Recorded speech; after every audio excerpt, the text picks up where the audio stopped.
जिले के circuit house में आयोजित इस प्रेस वार्ता में एनडीए के सभी पांचों घटक दलों के सम्मानित प्रवक्तागण उपस्थित हैं, जहां भारतीय जनता पार्टी के प्रदेश के प्रवक्ता आदरणीय राकेश पोद्दार जी, लोक जनशक्ति पार्टी रामविलास के प्रदेश के प्रवक्ता भाई मनीष सिंह जी, राष्ट्रीय लोक मोर्चा के प्रदेश प्रवक्ता ब्रजेंद्र पप्पू जी, हिंदुस्तानी आवाम मोर्चा के प्रदेश के प्रवक्ता हैं आदरणीय नंदलाल मांझी जी, समुपस्थित सभी घटक दलों के सम्मानित जिलाध्यक्षगण, भारतीय जनता पार्टी के आदरणीय मनोज सिंह जी, जनता दल यूनाइटेड के जिलाध्यक्ष आदरणीय प्रकाश पटेल जी, लोक जनशक्ति पार्टी रामविलास के जिलाध्यक्ष आदरणीय सौरभ झा जी, हिंदुस्तानी आवाम मोर्चा से आदरणीय राजेंद्र यादव जी, राष्ट्रीय लोक मोर्चा से आदरणीय रमेश कुशवाहा जी, और मैं जनता दल यूनाइटेड का प्रदेश प्रवक्ता अभिषेक झा आपके सामने यहाँ उपस्थित हूँ। समुपस्थित यहाँ संजय पोद्दार जी, राजेश रंजन जी, अविनाश सिंह जी, अभियम लाल जी, प्रकाश दास जी, पवन भगत जी, रितेश सिंह जी, और यहाँ प्रिंट और इलेक्ट्रॉनिक मीडिया के जितने भी पत्रकार साथी उपस्थित हैं, सभी का हार्दिक स्वागत और अभिनंदन है। आज आप सभी को कष्ट देने का जो उद्देश्य है उससे आपको रूबरू कराना चाहते हैं। आप सभी जानते हैं कि इस वर्ष बिहार में चुनाव होने हैं और चुनाव दो धर्रों के बीच होने हैं। एक तरफ हमारा एनडीए का मजबूत कुनबा है जहां 5-5 घटक दल हैं और सभी के नेता, प्रवक्ता, जिलाध्यक्ष आपको यहां दिख रहे हैं, और दूसरी तरफ महागठबंधन के लोग हैं जहां कितनी नूरा कुश्ती है वो भी आप सबने बखूबी देखा है कि किस तरह प्रदेश के अध्यक्ष बदलने पड़ते हैं, किस तरह कांग्रेस को इस बात का डर होता है कि राजद की तरफ से उनके यहाँ सेंधमारी न हो जाए। एक तरफ आदरणीय प्रधानमंत्री नरेंद्र मोदी जी, आदरणीय मुख्यमंत्री नीतीश कुमार जी की करिश्माई जोड़ी, जिस पर मुहर बिहार के लोग, बिहार की जनता हर चुनाव में लगाती है, और दूसरी तरफ घोटालों में दबे लोग जिनकी टीआरपी, घोटाला, अपराधीकरण राजनीति में कैसे बढ़े, परिवारवाद, वंशवाद कैसे बढ़े, इन सारी राजनीतिक कुरीतियों को कैसे पोषण मिले, वैसे लोग। तो इन दो धर्रों के बीच चुनाव होना है, और एक बेहतरीन उदाहरण एनडीए की तरफ से प्रस्तुत किया गया है। विगत कई महीनों से बिहार के सभी जिलों में एनडीए के सभी घटक दलों द्वारा एक साथ पूरे समन्वय के साथ कार्यकर्ता समागम का आयोजन होना है, और अब 5वें चरण में आ चुके हैं। बिहार के लगभग 32 जिलों में यह कार्यक्रम सफलतापूर्वक संचालित हो चुका है, और जबरदस्त उत्साह एनडीए के जो कार्यकर्ता हैं उनमें है। सभी पार्टियों के प्रदेश अध्यक्ष, सभी पार्टियों के वरिष्ठ नेता वहां पहुंचते हैं और कार्यकर्ता वहां से हुंकार भरते हैं इस आगामी चुनाव के लिए। हमारा एक नारा है जो काफी महत्वपूर्ण है। एनडीए के लोग ये नारा देते हैं कि जिस तरह से देश में मोदी जी के नेतृत्व को आम जनमानस ने चुना, ठीक उसी तरह से बिहार में नीतीश कुमार जी के नेतृत्व पर फिर से एक बार आम जनमानस मुहर लगाए। इसी संकल्प के साथ यह समागम आयोजित होता है। नारा बड़ा सा 2025, 225 और 2025 फिर से नीतीश जी के नेतृत्व में एनडीए का कुनबा मजबूती से चुनाव लड़ेगा, और एक बार फिर बिहार के लोगों का आशीर्वाद नीतीश जी को मिलेगा। समागम का परिचय दे रहे हैं, हम समन्वय का परिचय दे रहे हैं, और जब इस कार्यक्रम में हमारे साथी कार्यकर्ता आते हैं तो कोई भाजपा से है, कोई जदयू से है, कोई हम से, कोई आरएलएम से, कोई लोजपा रामविलास से, लेकिन जब कार्यकर्ता एक साथ जुटते हैं तो हम कहते हैं कि हम लोग एनडीए के कार्यकर्ता हैं, और ये हमारी सबसे बड़ी टीआरपी जनता के बीच है कि एनडीए के कार्यकर्ता के रूप में हमारी पहचान है, और इस वजह से भी लोग एनडीए को चुनते हैं। तो एक तरफ न्याय के साथ विकास का एजेंडा है, एक तरफ सबका साथ सबका विकास है, और एक तरफ सिर्फ अपनी झोली कैसे भरना है उस बारे में चर्चा है। आप जानते हैं कि रोजगार के मॉडल को लेकर बड़ी चर्चा होती है, सेंसेशनल बनाने का प्रयास है इस मुद्दे को। अब समझना यह है कि एक तरफ नीतीश जी का मॉडल है जिसकी चर्चा पूरे देश में होती है, जहां मेरिट के आधार पर न सिर्फ खिलाड़ियों को बल्कि लोगों को हर क्षेत्र में रोजगार मिल रहा है, सरकारी नौकरियां मिल रही हैं, बाहर से निवेश आ रहा है। और एक तरफ जो मॉडल था कि भाई अगर जमीन दोगे तो हम नौकरी देंगे। तो बिहार के युवाओं ने सीधा संदेश दे दिया है कि किसी भी कीमत पर बिहार के लोग नौकरी के बदले ज़मीन नहीं देंगे। तो जो लोग ढकोसला रोजगार को लेकर दे रहे हैं उनका असली चाल चरित्र और चेहरा उजागर हो चुका है। बात होती है उनकी तरफ से विकास की। किस तरह का विकास था आप सबको मालूम है। अभी तो विस्तार में हम हमारे सभी प्रवक्ता साथी इस पर प्रकाश डालेंगे और पूर्णिया में चूंकि हम आए हैं तो पूर्णिया पर कॉन्सेंट्रेट करेंगे। मुद्दा यही है कि नीतीश जी के विकास मॉडल के सामने, एनडीए के विकास मॉडल के सामने ये लोग कहीं टिकने नहीं वाले हैं। और मसला ये है कि जंगल राज की चर्चा क्यों होती है। जंगल राज की चर्चा हम इसलिए करते हैं, अरे हम कहाँ कांग्रेस पार्टी की चर्चा करते हैं कि 1990 से पहले कांग्रेस पार्टी ने क्या काम किया। हम राजद के शासन की चर्चा इसलिए करते हैं क्योंकि मुख्य विपक्षी दल के रूप में राजद के लोग हमारे सामने हैं और फिर राजनीतिक बहरूपियों के तरह ये सामने उपस्थित हो रहे हैं कि भाई हमको दोबारा मौका दीजिए। जिन लोगों को, जिन तेजस्वी यादव जी को अपने पिताजी और माताजी के चेहरे पर भरोसा नहीं है। आप सब जानते हैं कि उनके बैनर पोस्टर में तेजस्वी जी के अलावा किसी की तस्वीर नहीं लगती। तो जिन तेजस्वी यादव जी को अपने माता पिता के चेहरे पर भरोसा नहीं है, उन तेजस्वी यादव जो लालू जी के प्रतिनिधि के रूप में ही, आप सभी जानते हैं कि तेजस्वी जी की पहचान लालू जी के प्रतिनिधि के रूप में है। तेजस्वी जी से पहले राबड़ी जी प्रतिनिधि थे। अब अगर मीसा जी या तेज प्रताप जी प्रतिनिधि हो जाएंगे तो बिहार के लोग उनको भूल जाएंगे। तो खैर 23 तारीख को यहाँ कार्यक्रम का आयोजन होना है, बहुत वृहद कार्यक्रम का आयोजन होना है, जिससे पूर्णिया में फिर से एक बार नई ऊर्जा का संचार हमारे कार्यकर्ता साथियों में, हमारे समर्थकों में, वोटर्स में होगा और पूर्णिया जिले में फिर एक बार हम इतिहास रचेंगे। सभी की सभी सीटें एनडीए की झोली में आए, इस संकल्प के साथ हमारे कार्यकर्ता जुटेंगे। यही आह्वान उस दिन होना है और आपको सुनने को मिलेगा सभी पार्टियों के जो प्रदेश के अध्यक्ष हैं, वरीय नेता किस तरह से संबोधित करना है। कुछ जो विकास कार्य हुए हैं अभी हाल के दिनों में, हालांकि अभी मैं आ रहा था, एक साथी मुझे के नगर की तरफ ले गए थे और जब मुझे वो ले गए थे तो चर्चा उन्होंने की, गाड़ी में एक बहुत रोचक बात की कि हम गाँव के रास्ते से गुजर के जा रहे थे कि उधर के रास्ते से धमदाहा रोड में एंटर कर रहे थे। तो उन्होंने हमसे कहा कि पूर्णिया में सड़कें नहीं होती थी बहुत समय पहले, लेकिन नीतीश जी के शासन में सड़क कराया जाएगा जिससे खेल को बढ़ावा मिलेगा। बिहार की सरकार खेल को लेकर कितनी कंसर्न है इस बात से आप समझ सकते हैं कि हमारे लोगों को इतना प्रेरित किया जाता है और सरकारी नौकरियां तक दी जाती है। माता पूरन देवी मंदिर के परिसर का विकास एवं सौंदर्यीकरण एवं मंदिर तक पहुंचने हेतु नए संपर्क पथ का निर्माण किया जाएगा। अरे हम तो, नीतीश जी तो वो लोग हैं जो मंदिर की भी घेराबंदी कराते हैं और कब्रिस्तान की भी घेराबंदी कराते हैं। न मजहब न जाति के आधार पर कोई भेदभाव करते हैं। पूर्णिया शहर में नए अंतर्राज्यीय बस अड्डे का निर्माण किया जाएगा जिससे कहीं ना कहीं जो पुराना बस अड्डा है उससे लोड घटेगा और लोगों को इससे काफ़ी सहूलियत होगी। कस्बा प्रखंड में कारी कोसी नदी पर बांध का निर्माण कराया जाएगा। इससे लोगों को बाढ़ के खतरे से निजात मिलेगी, जो एक बड़ी समस्या यहाँ रही है। काझा कोठी को पर्यटक स्थल के रूप में मिथिला हाट की तर्ज पर विकसित किया जाएगा। आदरणीय लेसी सिंह जी ने भी आपको पहले इसके विषय में बताया है, आदरणीय संतोष कुशवाहा जी पूर्व सांसद ने भी बताया है। और मिथिला हाट अपने आप में एक अनूठा समागम जैसा है और उसी तर्ज पर अगर यहाँ भी जब विकास या बाकी चीज़ें होती हैं तो निश्चित रूप से ये काफ़ी उत्साहवर्धक होगा। धमदाहा से पूर्णिया सड़क राज्य जंगल राज की बात अभिषेक झा जी ने उठाया।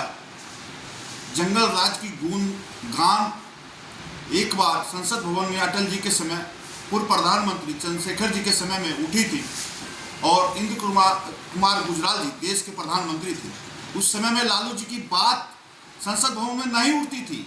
अटल जी बार बार कहते थे कि बिहार को विकसित बनाना, बिहार की बात की जाए। नीतीश कुमार जी उस समय में सांसद थे, उन्होंने इस बात को उठाने का काम किया, लेकिन इंद्र कुमार गुजराल जी और कांग्रेस के नेताओं ने इस बात को दबाने की कोशिश की, नीतीश कुमार जी की बातों को दबाने की कोशिश की कि नीतीश कुमार जी बिहार की बात संसद भवन के अंदर ना उठाएं।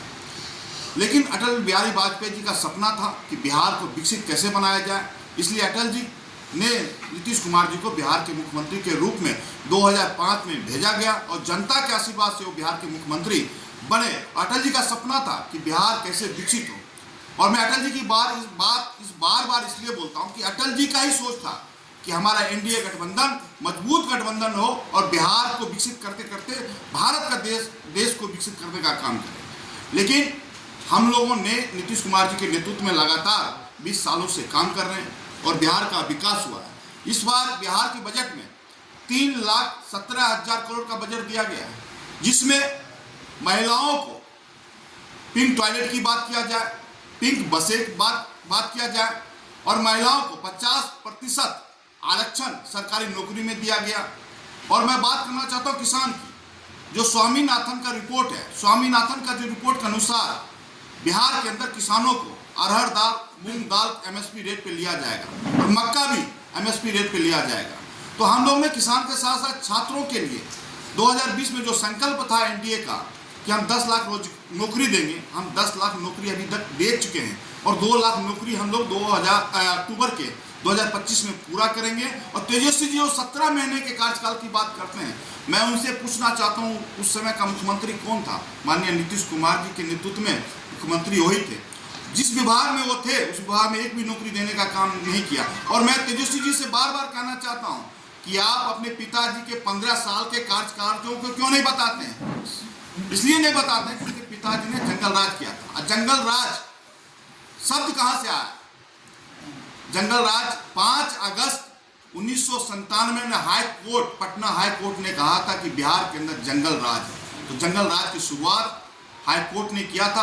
आज भी जंगल राज की बात हम लोग इसलिए बार बार करते हैं कि हम अपने बच्चों को, अपने आने वाले भविष्य को बताना चाहते हैं कि बिहार में किस तरह लालू जी ने जंगल राज किया और जंगल राज का पनपता हुआ चेहरा दिख रहा है। और मैं आना चाहता हूँ कि देश के प्रधानमंत्री कहते हैं सबका साथ सबका विकास। दुनिया में देश के प्रधानमंत्री जी के नेतृत्व में प्रधानमंत्री आवास योजना के तहत हम लोगों ने ग्रामीण में लगभग 1,04,80 पक्का घर बनाया, जो डेटा भारत सरकार के पास है। प्रधानमंत्री आवास योजना के तहत शहर के अंदर हम लोगों ने 5100 घर पक्के मकान बनाने का काम किया। प्रधानमंत्री आयुष्मान कार्ड, जो स्वास्थ्य की चिंता प्रधानमंत्री बार बार करते हैं, उनकी चिंता रहती है, उसमें भी हम लोगों ने आयुष्मान कार्ड के तहत 2,04,310 आयुष्मान कार्ड पूर्णिया जिला में बनाने का काम किया, जिसमें लगभग 30,000 लोगों ने आयुष्मान कार्ड का लाभ लिया है स्वास्थ्य के माध्यम से, चाहे प्राइवेट सेक्टर में जाके चाहे सरकारी सेक्टर में जाके लिया है। और प्रधानमंत्री गरीब कल्याण योजना, जो अन्न दिया जाता है, यहाँ लगभग 6,81,461 जो लोग हैं लाभार्थी हैं, यहाँ के गरीब कल्याण का लाभ लेते हैं। किसान सम्मान निधि की बात करें, यहाँ किसानों को सम्मान निधि जो दिया गया है, लगभग 1,96,468 लोग किसान जो हैं उनको लगातार उनके खाते में, जनधन खाते के माध्यम से उनको 2,000 रुपया भेजा जाता है। और भाई साहब ने, अभिषेक जी ने पूर्णिया हवाई अड्डा की बात तो कही। आज बड़ा दुर्भाग्य लगा कि जब मैं पूर्णिया आया, यहाँ के सांसद महोदय, पूर्णिया के सांसद पप्पू यादव जी ने बहुत बड़ी बड़ी बातें कर दी। उन्होंने कहा कि संविधान खतरे में है, देश विरोधी बातें करते हैं भाजपा के लोग, एनडीए के लोग, और मानवता विरोधी बात करते हैं।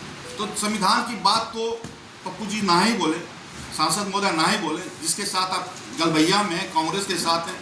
1952 में जवाहरलाल नेहरू जी ने कहा था कि मुझे राजनीति करनी है, अगर धर्म रास्ते में आता है तो धर्म को खत्म कर दो, लिखा हुआ लेटर है उनके हाथों, उन्होंने राजनीति की। उसके बाद पप्पू जी ने कहा कि धर्म की बात करते हैं। इस देश में आज मैं मीडिया के सामने बताना चाहता हूं कि धर्म की राजनीति कांग्रेस करती है, भारतीय जनता पार्टी ना एनडीए करती है। इन्होंने कहा कि कब्रिस्तान का भी घेराबंदी हुआ तो मंदिर का भी घेराबंदी हुआ। हम लोग धर्म की राजनीति नहीं करते, लेकिन आरोप हम लोगों पे लगता है धर्म की राजनीति नौवीं अनुसूची में नहीं डाला। अरे उनको ज्ञान ही नहीं प्राप्त है। उस राहुल गांधी की बात करना चाहता हूँ जिसने अपने देश के प्रधानमंत्री, पूर्व प्रधानमंत्री मनमोहन सिंह जी के, लालू जी के खिलाफ जो अध्यादेश आया था, उस अध्यादेश को फाड़ा, वो है राहुल गांधी जी, वही है तेजस्वी प्रसाद यादव जी। तो मैं कहना चाहता हूँ कि बिहार की जनता सख्त मैसेज भी है, सशक्त मैसेज इस बात को लेकर के कि दल हम लोग का अलग अलग जरूर है, लेकिन कहीं न कहीं दिल जरूर मिला हुआ है। और आप देख रहे हैं जैसे अभिषेक जी हैं, राकेश जी हैं, हमारे भाई साहब, सब अलग अलग दल के लोग हैं, लेकिन ये दल का दिमाग हम चाहते हैं कि रूप से हम लोग मिलकर काम कर सकें। इसीलिए इस तरह का संयुक्त कार्यक्रम हम लोग पूरे ज़िले में चला रहे हैं। और लगभग अभिषेक जी ने बताया कि 32 जिलों में यह सफलतम कार्यक्रम हुआ है, जिसे हमारे कार्यकर्ता कहीं न कहीं आने वाला जो विधानसभा चुनाव है उसको लेकर के पूरी तरह से परिपक्व रूप में हम लोग तैयार हो रहे हैं। साथ ही हम कहना चाहेंगे कि आदरणीय जीतन राम मांझी और हमारे बिहार के मुख्यमंत्री नीतीश कुमार जी और आदरणीय प्रधानमंत्री नरेंद्र मोदी जी के नेतृत्व में कहीं न कहीं हम गरीब गुरबा दलित महादलित परिवार का एक तरह से विश्वास है। और बाबा भीमराव अम्बेडकर जी का जो सपना है, समता, समानता और बंधुत्व की मूल अवधारणा कहीं न कहीं नीतीश जी के नेतृत्व में स्वीकार हुआ है। कहीं न कहीं आदरणीय प्रधानमंत्री नरेंद्र मोदी जी के नेतृत्व में हम लोग को इसका लाभ मिला है। तो आप देख रहे होंगे उसी का फलाफल है कि जो गरीब गुरबा महादलित परिवार है, शिक्षा सेवक, तालमी मरकज और विकास मित्र पूरे बिहार में दलितों को आर्थिक रूप से सबलता प्रदान करने के लिए 40,000 से अधिक लोगों की एक साथ बहाली की गई। तो यह कहीं न कहीं एक ऐतिहासिक कदम है। हमको तो वो भी याद है जब 2005 के पहले जिस तरह से हम गरीब लोगों को सताया जाता था, दबाया जाता था, कहीं न कहीं हमारी माँ बहन बेटियों के साथ जो खिलवाड़ किया जाता था वो भी किसी से छिपा हुआ नहीं है। हम लोग पूरी तरीके से गरीब गुरबा दलित महादलित परिवार आदरणीय श्री जीतन राम मांझी जी के नेतृत्व में, आदरणीय मुख्यमंत्री बिहार के श्री नीतीश कुमार जी के नेतृत्व में और आदरणीय प्रधानमंत्री नरेंद्र मोदी जी के नेतृत्व में हम लोग स्वीकार है, सुरक्षित है और बिहार की जनता यह भली भांति जानती है कि हम किसके हाथों में सुरक्षित है। तो यह तो तय है। इसीलिए हम लोग कह देना चाहते हैं कि 2025 में 225 से हम लोग कमतर नहीं हैं।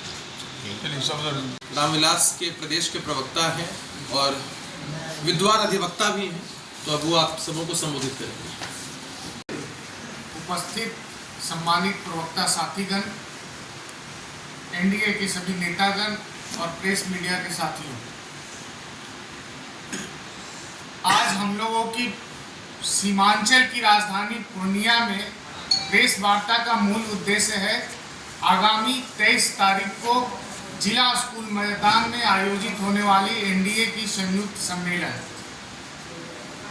बड़े भाई अभिषेक झा जी ने आपको संबोधित करते हुए यह स्पष्ट किया कि बिहार की राजनीतिक परिस्थिति दो धड़ा में लोगों की विचारधारा के अनुरूप एक तरफ एकजुट एनडीए और दूसरी तरफ बिखरा हुआ इंडी और बिखरे हुए इंडी गठबंधन के सरकार जो लगातार ईडी और सीबीआई के दफ्तरों के चक्कर लगा रहे हैं और दूसरी तरफ सर्वसहमति से नेता स्वीकारे जा चुके हैं आदरणीय श्री नीतीश कुमार जी। हम लोगों ने आदरणीय नीतीश कुमार जी को नेता इसलिए नहीं स्वीकारा कि गठबंधन में सीटों की संख्या के आधार पे या वो लंबे दौर से सरकार चला रहे हैं इसलिए। नीतीश कुमार जी ने बिहार को बदहाली की स्थिति से निकालकर जिस प्रकार से सजाया और संवारा, जिस हाल में 2005 में उनके हाथ में बिहार की सत्ता मिली थी, उस परिस्थिति से, उस बदनुमा परिस्थिति से, जिस पूरे देश में बिहारी कहलाना एक शर्म की बात थी और बिहार दंगा फसाद नरसंहार के दौर से गुजर रहा था, उस जलते हुए बिहार को नीतीश कुमार ने बचाया और आज जहां बिजली की उपलब्धता मात्र 664 मेगावाट थी, आज 8,000 मेगावाट है। जहां 23,800 करोड़ का बजट था, आज 3 लाख करोड़ का बिहार का बजट है। तो ये उपलब्धि आप यूपीए के लोग कहते हैं कि तुलना 2005 के बाद से ही की, तो यूपीए के लोग अपनी ही सरकार की तुलना 2005 से 15 साल पहले की तुलना 2005 से पीछे की सरकार 15 साल अपनी पीछे की 15 साल की सरकार से तुलना कर ले, उनको यह मालूम हो जाएगा कि किस रफ्तार से 2005 के बाद बिहार का विकास हुआ है। और साथ में जब चिराग पासवान जी हैं तो चिराग पासवान का साथ यानी जीत की गारंटी, जो पिछले लोकसभा चुनाव में जिस प्रकार से पार्टी टूटने के बाद आदरणीय चिराग पासवान जी ने लोक जनशक्ति पार्टी आगे की इस प्रेस वार्ता से संबंधित मूल बातों को जनता दल यूनाइटेड और भारतीय जनता पार्टी के प्रवक्ता ने आपके समक्ष रखा। आगे छूटी हुई बातों को हमारे प्रवक्ता साथी राष्ट्रीय लोक मोर्चा के साथी आपको संबोधित करेंगे। जो प्रदेश के प्रवक्ता हैं, राष्ट्रीय लोक मोर्चा के वरिष्ठ नेता हैं, वो आप सभी को संबोधित करेंगे। एनडीए घटक मित्र दल के सभी राज्य के प्रवक्ता साथी और पांचों दलों के सम्मानित जिलाध्यक्ष आज आपके सामने उपस्थित है। और मित्रों, संदर्भ में अगर 2-3 लाइन में अगर हम बात करें तो आज जो प्रेस वार्ता में आप सबको हम एनडीए प्रेस वार्ता में जो आपको न्योता मिला और आप आए हैं, इसका स्पष्ट एक संदेश है, वो ये कि जहां आदरणीय यशस्वी प्रधानमंत्री नरेंद्र मोदी जी का राष्ट्रीय नेतृत्व और बिहार के अंदर विकास पुरुष यशस्वी मुख्यमंत्री नीतीश कुमार जी के नेतृत्व में जो एनडीए का गठबंधन है, वो जिस तरीके से अपने एनडीए के शासनकाल में बिहार को जिस बदहाली से निकालकर विकास की जिस ऊंचाइयों पर ले जाने का काम किया है, उस विषय में बहुत बताने की ज़रूरत नहीं है। आप सभी बुद्धिजीवी साथी हैं और इन चीज़ों को आप अपने रोज़ के दिनचर्या में महसूस कर रहे हैं, देख रहे हैं।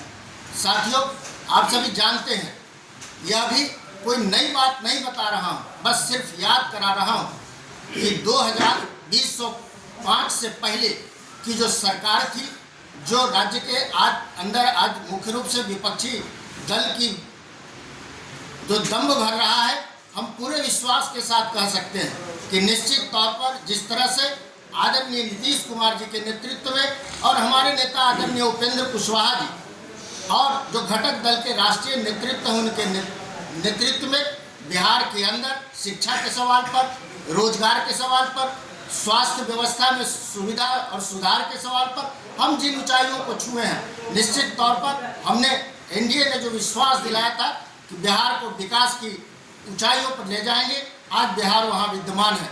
और इस 2025 में 225 फिर से नीतीश का जो एनडीए का नारा है, निश्चित रूप से यह विकसित बिहार को बनाने का एक संकल्प के साथ हम फिर से पुनर्वापसी करेंगे और निश्चित रूप से नीतीश कुमार जी के नेतृत्व में एक नए बिहार का निर्माण।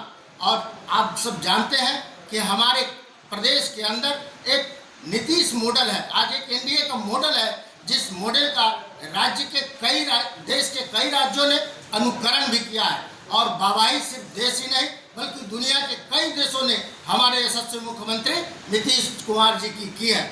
मित्रों, जैसा कि आप जानते हैं, मैं विस्तार में नहीं जाऊंगा, लेकिन निश्चित तौर पर जो अभी आगामी एनडीए कार्यकर्ता सम्मेलन पूर्णिया में 23 तारीख को सुनिश्चित है, जिस तरह से बिहार के 32 जिलों में हम लोगों ने देखा है, बिहार के लोगों ने देखा है कि 1000, 2000, 5000, 10,000 नहीं बल्कि उससे भी ज़्यादा हजारों की संख्या में जिला कार्यकर्ता सम्मेलन में पांचों दल के कार्यकर्ता जिस उत्साह के साथ आते हैं, हम उस उत्साह की बुनियाद पर आपको विश्वास, आपके माध्यम से बिहार के लोगों को भी विश्वास दिलाना चाहते हैं कि निश्चित तौर पर जो संकल्प और जो लक्ष्य बिहार में एनडीए ने रखा है, हम उसको प्राप्त करेंगे। जैसा कि आप जानते हैं